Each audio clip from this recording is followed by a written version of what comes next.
Hey, everybody, welcome to the Modern Customer Podcast. I am your host, Blake Morgan. My next guest is Diane O'Hara, the Senior Vice President of Customer Advocacy and Insights at CVS Health.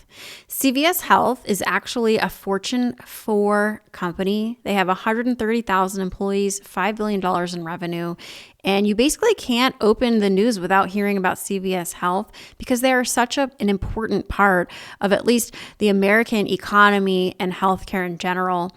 Today, we're talking quite a bit about some of the staples of customer experience. CVS Health has done a lot of work when they wanted to revamp their customer experience strategy, think about metrics, the digital customer experience, many of the things that you are struggling with.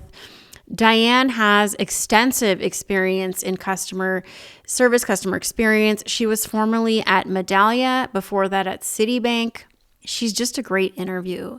I know you will absolutely learn from Diane in this episode. Please enjoy Diane O'Hara.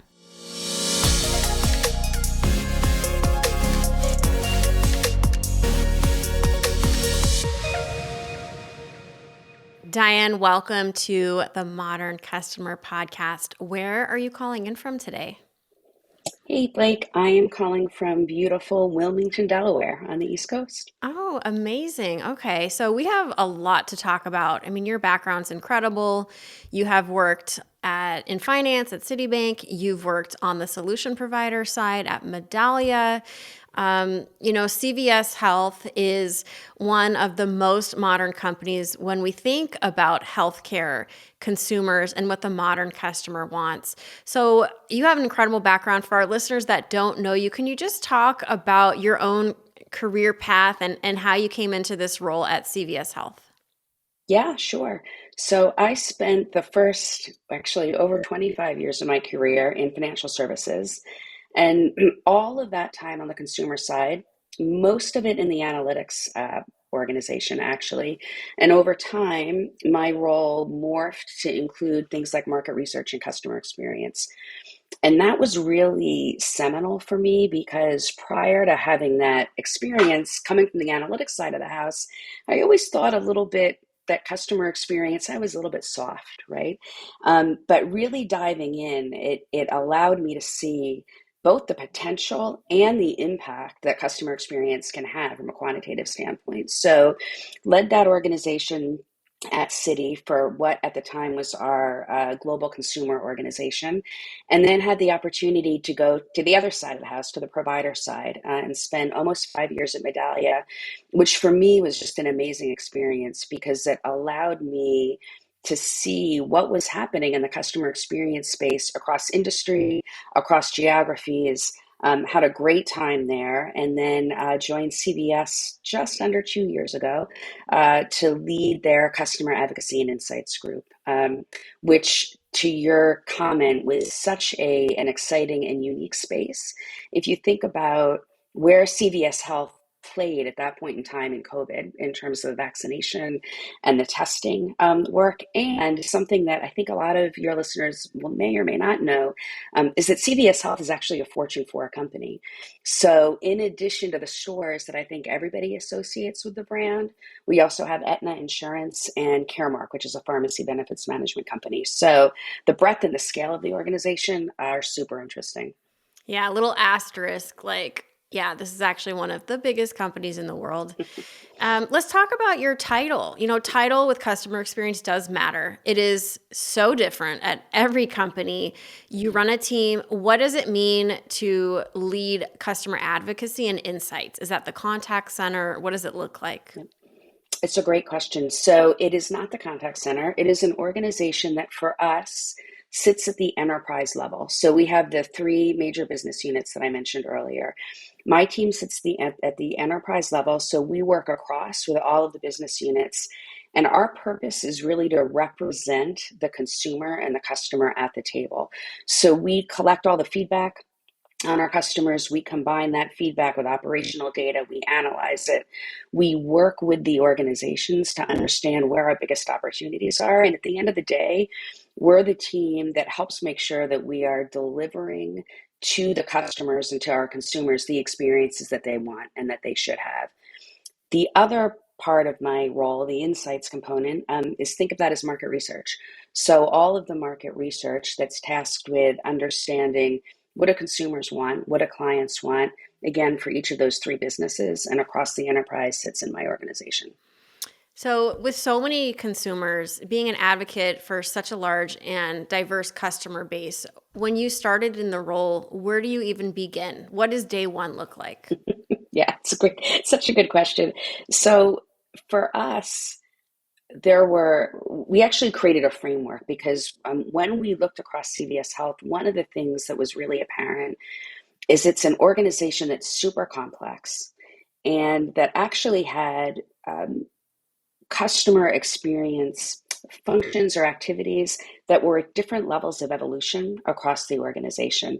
And so we said, you know what, the first thing that we really need to do is get to some level of consistency across the enterprise, both in the way we listen to customers, in the way we measure customers, and in the way we analyze that data, right? So that we can actually understand, even within our own organization, what's working, what's not, where are the opportunities. So we talk about common capabilities and building those common capabilities.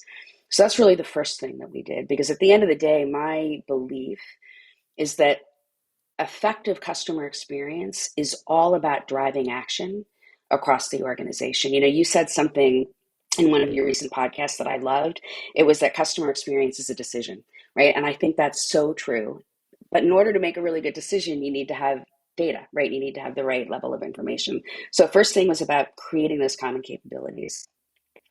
Second thing that we focused on is making sure that all of those insights and the feedback that we're getting is being used across the organization and particularly at the front line so that folks that are dealing with our customers on a daily basis, whether it's in the stores, whether it's in the contact centers, are getting the feedback that they need, either to self-coach, to help us identify where there are policies that may need to change, and so that we can celebrate them, right? And really highlight the people that are doing a great job. So it's building common capabilities, driving action at the front line, then figuring out what are those pervasive issues that are happening across the organization and how do we work with the businesses to make sure that we're fixing those issues, we're prioritizing them, and we can eventually create those experiences that are delighters for customers. And then last but not least, because this really surrounds everything, it's creating a culture of consumer centricity. So how do we make sure that the consumer is present in those decisions that we make? So, Dan, that's actually what I wanted to ask you about. I think this is the number one thing companies struggle with is how do you create a customer-centric culture? It's easy to say, but at the end of the day, when decisions are made, it often is not the decision that's better for the customer. It's what is more profitable in the short term, what makes the business's operation easier. So, can you just describe the culture and what does that look like from a brass tacks perspective? Yep. And I think you're right. Like there are so many components to creating that culture. So let me take it from a couple of perspectives. Number one is making the customer experience relevant to the business conversation. So in so many organizations, it's I come back to what I had originally thought about customer experience, right? That it's something that's nice to have, might be a little bit soft, but is it really core to the business?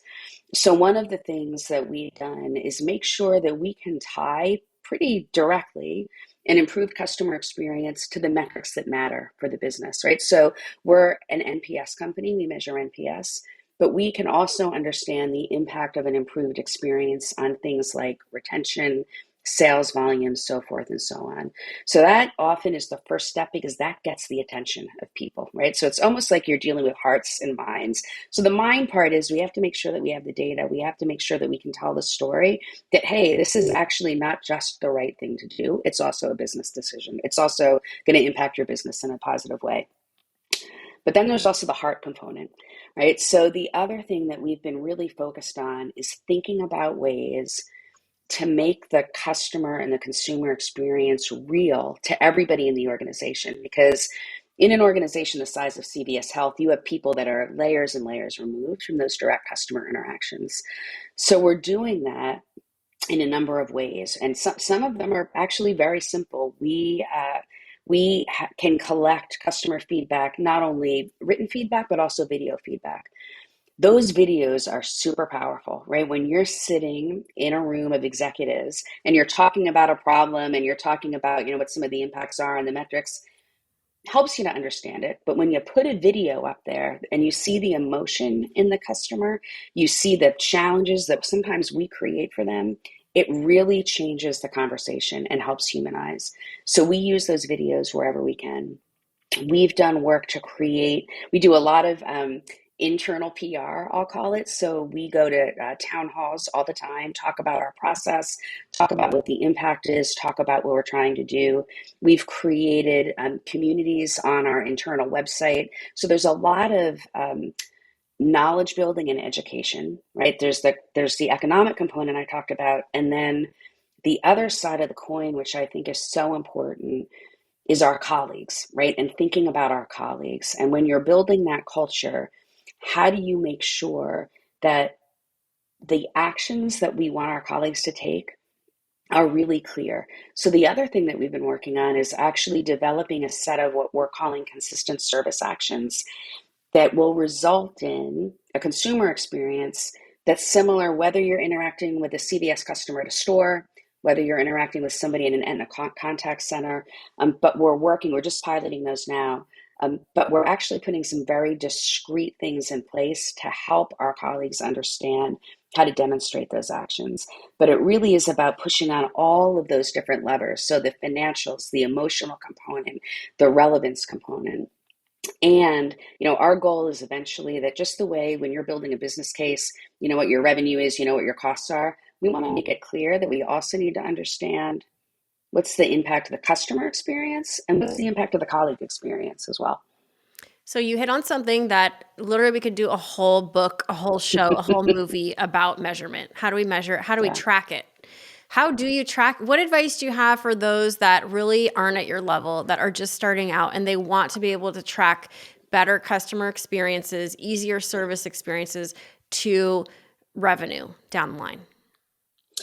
Yeah, so there's a couple of elements, a couple of things to go through. The first is understanding what is the customer experience metric that you want to correlate your financial results to. So again, for us, that's NPS.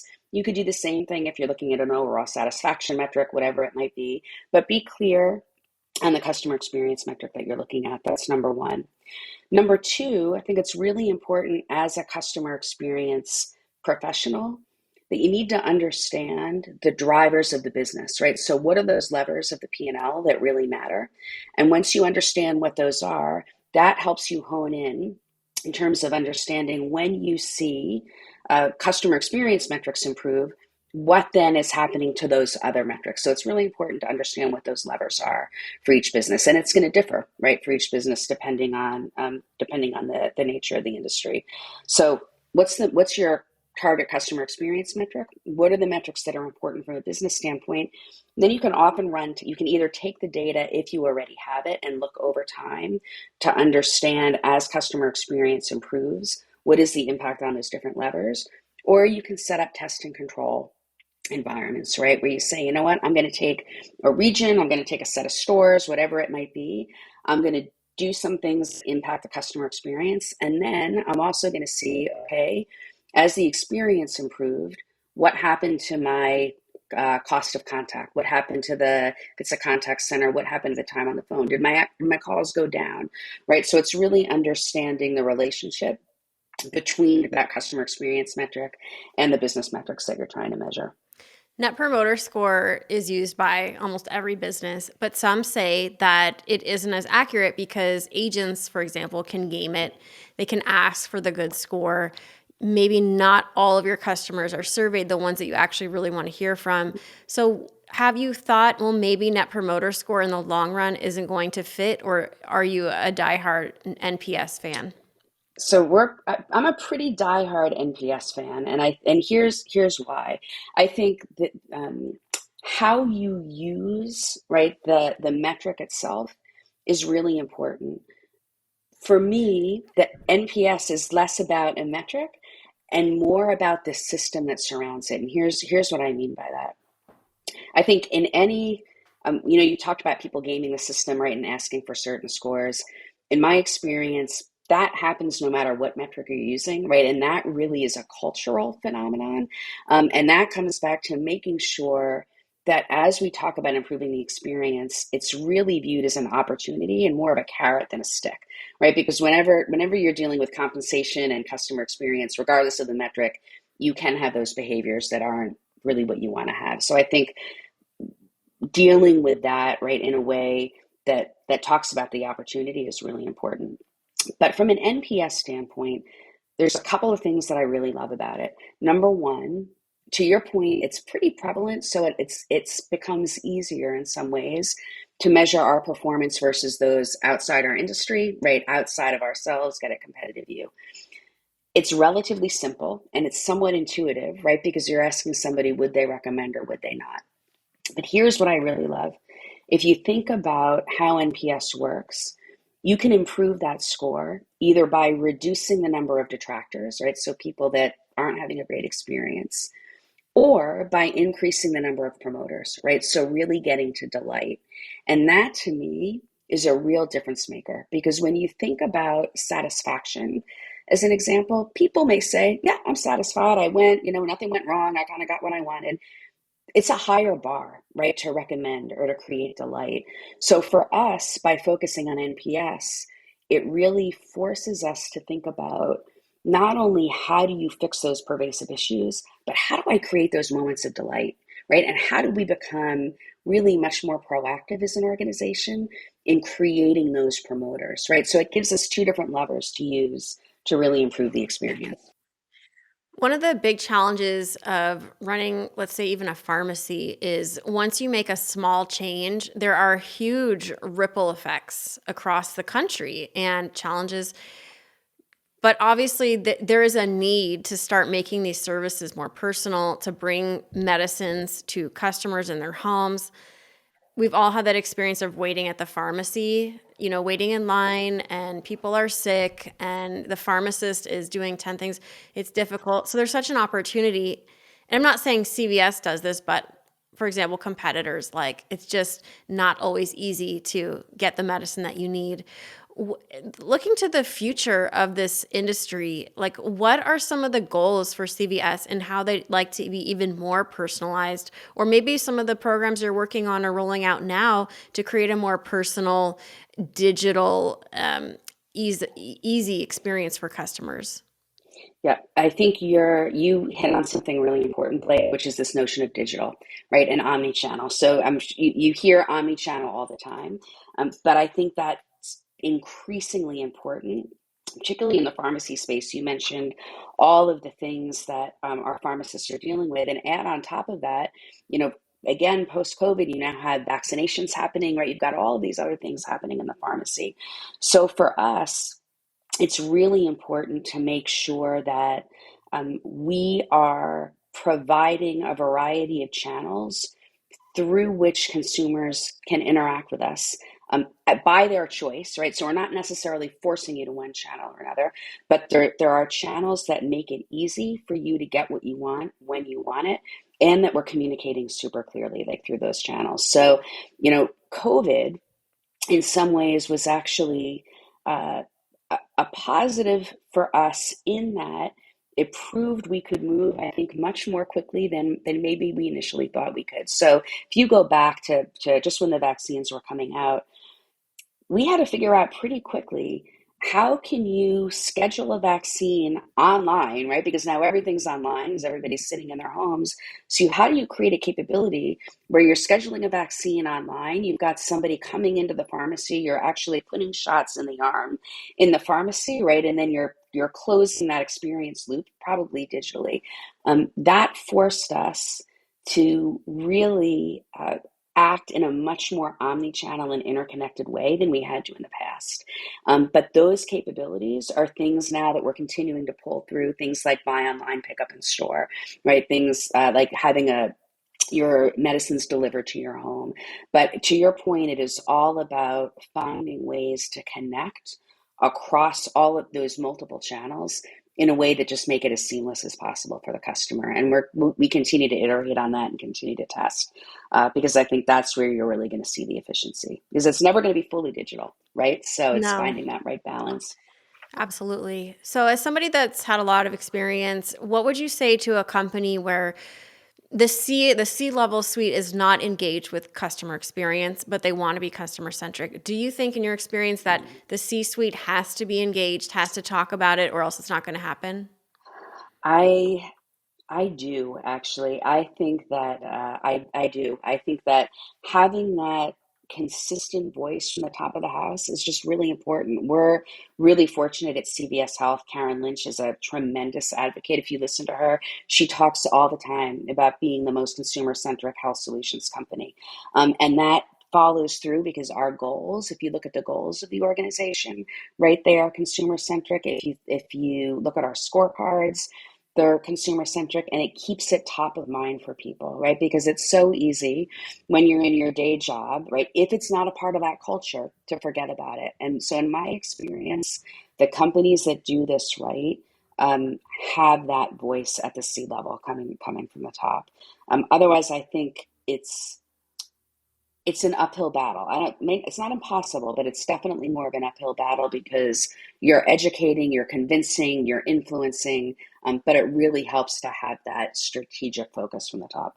If you could give our listeners one thing to invest in that perhaps your company has invested in that most companies just aren't doing, what would you say that one thing should be? I, you know, I there's a couple of things there, right? I think having the ability, so from a more tactical standpoint, having the ability to collect and analyze feedback in a systematized way is super important, right? And being able to collect that feedback through different channels and connect it right to other data is super important. So I do think a platform, whatever that platform is, that allows you to do that in a way that makes the data relevant is super important.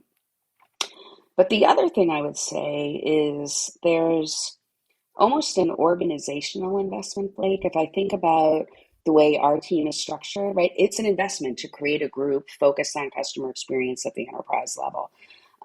But if you do it right, and if we truly are, I come back to, you have to be focused on how are we driving business results? How are we aligned to the strategy? How are we making experiences better for the customer? I think it's a worthwhile investment to be able to create those capabilities while they're becoming an integral part of the DNA of the Hmm. organization. Because oftentimes in the earlier parts of the customer experience evolution, you need to have people that understand how to do it and right that can help really evangelize the work across the organization. Do you think without the CEO, without Karen Lynch being interested in customer experience, it probably wouldn't have happened? Because she's saying, right, invest this much money. It's probably a lot of money you've invested. I do think, again, I think leadership is critical. We're really fortunate because not only do we have Karen Lynch, we also have Michelle Peluso, who's our chief customer officer, Yes. who I think you've spoken to before, right? Who's just Yes. an amazing uh, person and expert in this space. So it's really helpful for us. I do think it's a catalyst. And it keeps us focused, right? Again, it's when you know it's a part of the strategy, when you know it's how you want to be recognized as an organization. Um, it provides that alignment and a filter through which you're looking that is just really helpful when you get into some of those tougher conversations. Okay, Jan, considering tougher conversations, healthcare is probably the most controversial, debated topic in this entire country. And being at the heart of it, it's a tough spot to be in. Every move you make, it feels political and people have something to say about it. It shows up in the news the next day. How do you navigate making these big decisions when you're not just impacting customers, the whole media, the entire world has something to say about every Yeah. business decision. So how do you continue to operate focusing on what matters to the team, your team? Yeah. So in general, Blake, I think it's all about staying true to your purpose, right? And making decisions within the frame of that purpose. So for us, it really is around being that consumer-centric health services organization. We want to make decisions that deliver better health outcomes for our members and our patients, right? We want to do it in a way that creates not only more satisfied and engaged customers, but customers that feel knowledgeable, right? That feel supported. To your point, it's such a scary space from a personal standpoint when you're dealing with health issues. So if we stay true to that purpose, the decisions they may not necessarily be easier, but I think they become clear, right? And it gives us a framework where we can communicate to, right, in the under the aegis of that purpose. That's a great answer. I think you have to focus on your purpose, and you have to know what that is. And if you don't know, for all of our listeners, that's the first thing you need to do. We have a short interview today. I could talk to you all day, but in the last few moments, we'd like to get to know you a little bit better for our listeners. Are you ready to take some fun rapid fire questions? I am. All right, Diane. Firstly, what does your morning routine look like? So I'm up usually between 5:30 and 6. I hop on my Peloton, come off, have a cup of coffee with my husband, get ready for the day, and I'm usually working somewhere probably between 7 and 7:30. Okay, I have to add this in. Who's your favorite coach? Christine Durkley. Okay. All right. Love my Peloton as well. Okay. Do you have a unique leadership hack that has helped get you to where you are today? I am a problem solver at heart, and I think one of the things that I've learned is to um, come from a place of curiosity versus a place of judgment. Sometimes when I'm trying to solve problems, I've learned early on I would almost jump to the end right before I actually took the time to listen and to understand. So to me, that curiosity piece is really important. What do you do to relax at the end of a hectic day? I love to curl up with a good mystery book. All right. Well, that leads me to my next question. What is your favorite? Well, it's actually a leadership book or resource. You can do mystery too. Maybe that helps you. No, I can. Kind of gets my mind out of the current space. But my favorite leadership book, it's a classic that I think the principles still are really applicable. It's Good to Great. Is that Ray Dalio? It's Jim Collins. I was going to say that because he wrote Good Yeah. to Great. Okay. Yep. What's your Yeah. Good to Great is awesome. Yep. It's just such a great title. What's your idea of perfect happiness? I think it's my loved ones and I having our health. Like if you're healthy, it makes everything else easier. That's a whole other conversation we have to have. What is one mental health strategy for managing hard days? It's probably two things. Number one, just keeping things in perspective around what really matters. And number two is find what I can control and keep moving forward, right? Even if it's a small step, keep moving forward. So wise. Love that. What is your favorite type of vacation? Um, a city vacation, probably with museums, restaurants, lots of walking around. Absolutely. And just have a couple more. If you could have lunch with anyone, dead or alive, who would it be? I think probably Abraham Lincoln because was an amazing leader, clearly in a super difficult time in this country's history and made a real difference. And lastly, if you had to describe your outlook in one quick motto, what would it be? I think life is good. I'm grateful, I'm blessed, and happy to have the opportunity to do fun stuff every day. All right, Diane. Well, this has been so fun. I hope you'll come back and tell us what cool stuff you're working on next year. It's just been really great chatting with you. Likewise, Blake. Thanks so much. And everybody, you've been tuning into the Modern Customer Podcast. Until next time.